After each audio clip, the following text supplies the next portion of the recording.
Hey YouTube fragrance community, welcome to my designer list top 20 for winter 2014. Yes, finally it's here. I'm finally going to be done on my seasonal based 2014 lists. Time to get into the here and now spring and summer. But before I do that, I gotta finish up this list, this top 20. We got some familiar faces. We'll see it, the Antaeus from Chanel.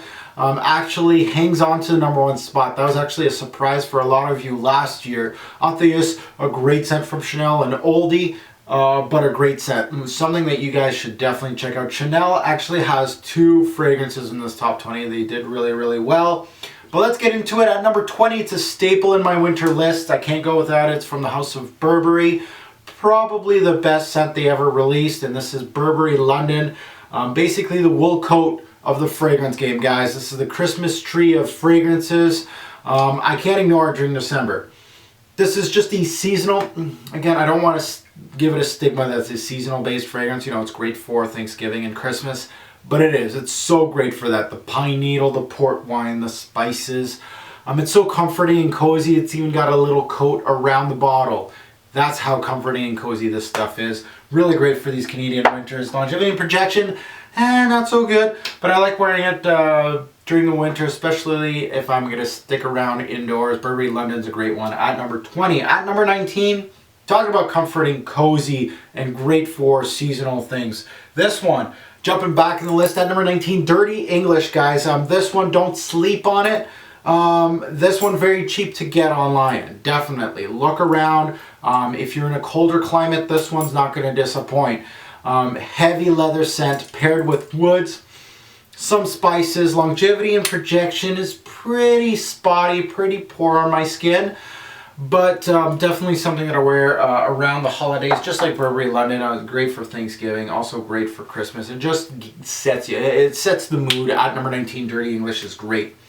At number 18, it's from the House of Victor and Rolf, and this one is no stranger from my top 20 list in the cool weather. This is Spice Bomb, guys. I gotta do a review on this, by the way. I haven't done one yet. It's got some great spice in it, mainly cinnamon. I'm a sucker for cinnamon. This one has it. It's warm, it's spicy, it's got a little bit of tobacco in it, some sweetness. Complexity is pretty good. I'm a huge fan of Victor and Rolf. A lot of their stuff's pretty good. Spice Bomb, really, really good stuff. At number 18. 17, I believe this one was on the list last year. This is the only bottle I own from the brand, Scent Story, and this is 24 Gold. I hear this is probably the best from the brand. You can't go wrong with it. I blind bought this, and what a great price. Sweet amber, very sweet. It has that Amber Absolute type feel. For the price, I really can't complain. Great amount of vanilla, some woods in here. Longevity and projection, this is probably the loudest of the whole bunch. If you live in Canada, you're looking for something that has some balls to it, 24 Gold does. It's going to go, and it's made for these Canadian winters. Beast mode, this one, definitely. 24 Gold, I still got to review that one. At number 16, this one, I don't believe was on last year's list. This is from the House of Jean-Paul Gaultier. We're going to go back to back with the House of Jean-Paul Gaultier. I got 2 in here. You guys all know about Le Male. What about Gaultier Squared, guys? The unisex fragrance. This might be found in the women's section. Really, I got a review on this, by the way. It's just simply stated, it is a simple, plain, burnt vanilla bomb. Very sweet. It's very loud, actually. This is actually two bottles in one, but this stuff, vanilla. For vanilla lovers out there, put your hands up like me. This one is absolute stunner, and it lasts. I love it. At number 16. Now at number 15, let's take a look at the Gaultier that everybody knows. I kind of edged out Gaultier Squared just a little bit. Always a staple for me in the fall, winter, spring. Hey, even the summer. It's versatile, baby. If anybody tells you otherwise, they're wrong. Le Male from Jean-Paul Gaultier, super versatile, can be a signature scent.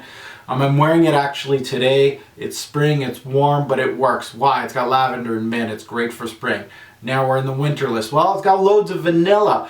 Vanilla gives it a lot of depth in here. It's very versatile, great longevity and projection on my skin. I love it.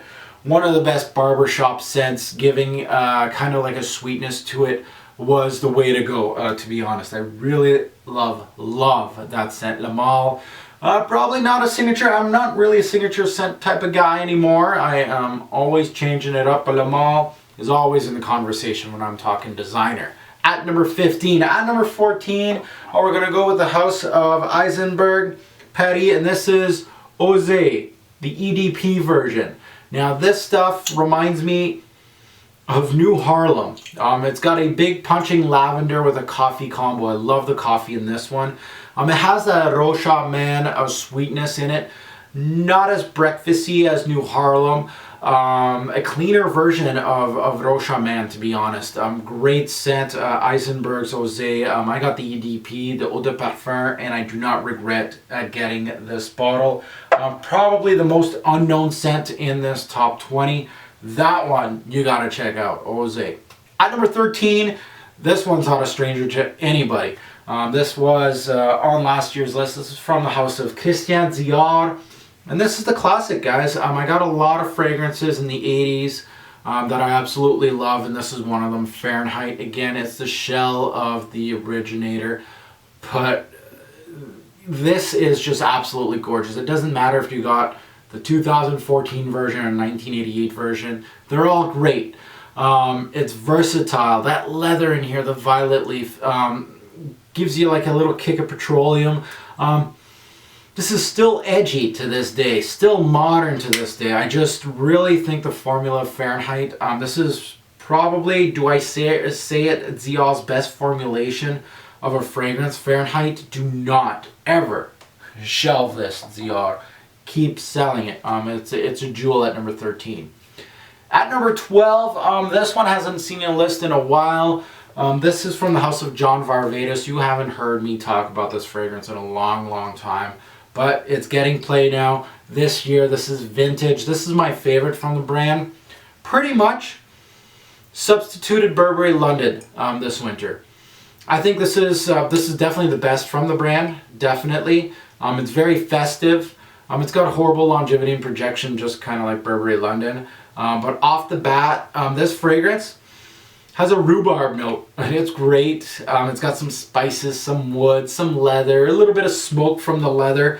Really, if you're going to check out John Varvatos, check out Vintage. It's been my favorite ever since I started my channel, and it still is, from the house of John Varvatos. A great one at number 12.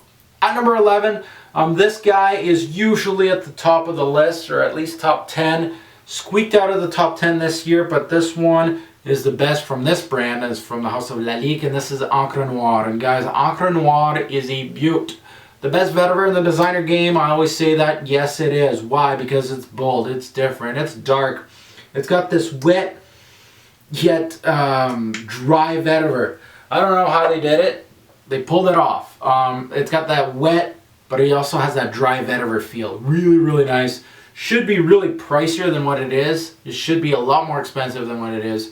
It's one of the best ever made under 100 bucks. If I had a list like that, best ever made under $100, Encre Noire would challenge for that #1 spot, guys. Encre Noire is definitely something like a frag head, something challenging, different. Encre Noire shows it. At number 11. Now let's go to top 10, baby. Top 10, we got another 80s baby here. This is from the house of Hermes, and this is Bel Ami from the 80s. Bel Ami reminds me of Pure Distance M. And really at a way lesser cost. It's a leather-based fragrance. Yes, very dry, very warming. It's got a touch of bergamot up the top to kind of give it a little bit of citrus. Good blend, good spice in here too. Bel Ami, I love it. Another challenging fragrance, and I love this one from Hermes. One of their best. At number 10. At number 9, this guy, always a favorite for me. I rated it back in 09 as a 10 out of 10. It is still a 10 out of 10 for me. Number 9, Pure Malt from the house of Thierry Mugler. Yeah, I went down a few spots, but it's still there. Whiskey. It's a boozy amen, basically. It's very unique. It's one of the best of all time in the designer game. Really just an absolute stunner. And I think it really, this fragrance, when it got released, really got the Mugler house back up there in the designer game. They were really losing their edge in the men's game. not really doing much, and then Pure Malt arrived, and boom, now Muglier is like one of the top houses out there. At number 8, we got one of my old staples, guys. This is, again, almost going throwback Robes 08 here. I got some fragrances that I haven't worn in a long time, and they're in the rotation. This is from Lancôme, and this is Hypnose Homme, guys. If you probably haven't heard me talk about this fragrance in years, especially if you're new subscriber. You're like, hey, this bottle's kind of funky. Go take a look. I got a review on it. Hypnose. An aromatic start to it, but it darkens up. Lots of lavender in here just because Roussel made this, so he loves using lavender. It's got some amber cardamom in here. This one is definitely a night out type of fragrance. It's a good contender against, La Nuit de l'Homme by Yves Saint Laurent, Dior Homme Intense. This one kind of invokes class to me. I love wearing a suit. Going out at night, that's my nighttime. La Nuit de l'Homme is kind of like a nighttime. Dior Homme Intense. La Nuit de l'Homme kind of took a back seat, and Hypnose kind of went up. So that one at number 8, really good, and it's something that's kind of swept under the rug. At number 8, Hypnose Homme. Now number 7, another staple for me, another oldie but goodie, guys. This is Gucci Pour Homme 1. This thing's a brick of a bottle. Oh man, this one, if you like woods, cedar, cedar, a little bit of incense to give it some kick, some smoke obviously, protection, longevity, not so great on this one, but the scent itself is so good that that's kind of easy to ignore the longevity and projection. I absolutely love Gucci Pour Homme 1, was number 1 on my designer winter list once upon a time, but still sticking in the top 10 for good reason. At number 6, everybody who knows about this one, Dior Homme Intense, vanilla cocoa wrapped up in iris. This is of course the vintage. Doesn't matter, I got the where's my bottles of Dior down here. I got the Reform. Doesn't matter. This one, dressed up, dressed down, just a night out. If I'm wearing jeans and a t-shirt, I'm good to go. If I'm wearing a tux, I'm good to go with this. Wedding day scent, yep, it can do that. Beautiful longevity and projection. I love this one. Worth the cash that they asked for on this one. Of course, not the $200 that it's going on eBay, but the $100 that Christian Dior is asking for Dior Homme Intense. No brainer for me. At number 6. Now let's take a look at top 5. Escada. Escada never really makes top 20 lists anymore. Never really did. Only one bottle really had a chance, and this is of course Magnetism for Men. Oh, this one, the beauty of the Escada brand. Yep, a dark grape, a syrupy cherry cola vibe a la Dr. Pepper. I call this the Dr. Pepper of fragrances. That opening, ooh. Good amount of vanilla here. Definitely a discontinued fragrance from Escada. Their best though, the best. And that's not saying much. Escada's not really a brand that I get very excited about. But this one, I love it. If you got like a sweet tooth and you don't mind these kind of fragrances, this one's very unique. It's got like a mysterious vibe to it. Magnetism, a really great one. Some people don't like it, some people love it. I'm in the love. Sometimes the bottle just collects dust for a few years. You haven't heard me talk about it in the past few years, but some years it just goes up there. And this is the year the Magnetism kind of came right back up, top 5 for winter. A lot of usage on this one. At number 4, this fragrance never went this high before, from the house of Tom Ford, and this is from his lower end, not the private blend, of course. This is Tom Ford Extreme. Now this could sell for private blend pricing. This is good. Smoky, woody, tobacco, very warming scent. Solid all around. One of the better Tom Fords on the market, yes, and could be private blend. It could fool anybody. You put this in a private blend bottle, put in one of these bottles. Oh, you guys can't see, it's off camera. But you put in a private blend bottle, you sell it for $200, people would buy it. This is a very solid scent. At number 4. So let's take a look at my top 3.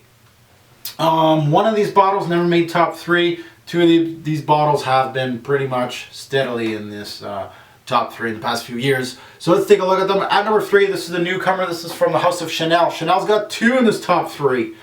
Look at Chanel go. Where'd they come from with these? Well, these are oldies, that's why. This is from Chanel, of course, the Eau de Toilette of Egoist.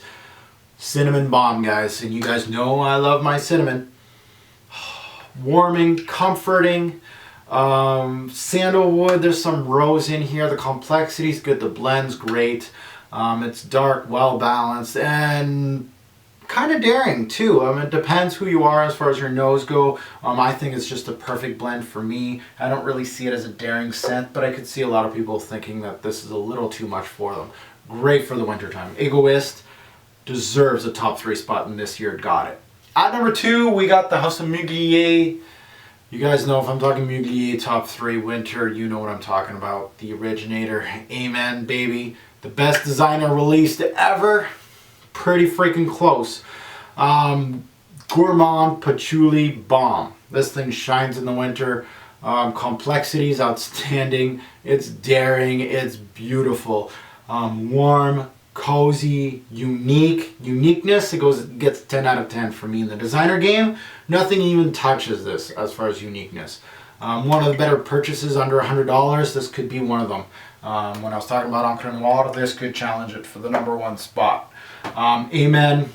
There's not, like, that could be number 1 on my list every single year. I just love the scent. And when I go away from it for like a few months, or I go away from it for a while, I come back to it and I just get even more impressed with it. At number 2, Amen. And that means at number 1, a Chanel that hangs on to number 1 2 years running. It's starting to get hard in my list to stay number 1. I like to rotate quite a bit. And, you know, as you saw from Jubilation, Green Irish Tweed, you know, they held on to number 1 spots for years, and they eventually lose them. Well, right now we got a new one that's picking up steam, and this is Chanel's Atheus. A 1980s Chanel, yes, in the men's section. A bold, a challenging Chanel for once. I love it. Great longevity and projection, yes. Bold and unique, yes. The best winter Chanel on the market? I think so. Is it better than Chanel Allure Homme? Oh yeah, just because it's that much more daring. Allure Homme's great. Didn't make the list this year. This is better. It's got Castoreum. Gives me that animalistic feel that I love in niche fragrances. I haven't seen it in any designer showing me this kind of Castoreum. Patchouli, Labdanum. Chanel's are known to be super classy, super easy to wear, high end, you know, that kind of thing. This is complete opposite of what you come to expect from Chanel, and that's what I love about it. Atheus, I don't know if it's going to be available in all the places that Chanel's are available. Usually the Allures are there, Bleu de Chanel, you know, all the sellers. This might be something a little harder to find, but get your nose on it. Even the recent formulation, again, it's been around for years, so yes, it got you know, touched upon, but this stuff, absolutely bonkers. At number 1, 2 years running, Atheus. I love it. So guys, this is my top 20. Always let me know in the comments below. I love hearing your take on my top 20 lists for winter, and spring is coming. Yes, I got my spring list. I'm writing them down and I'm getting them ready for all of you. 2015. Welcome to 2015, Mark. Thank you. So I'm going to get those warm weather scents for you. Spring, summer lists, they're coming. Thanks for watching, YouTube.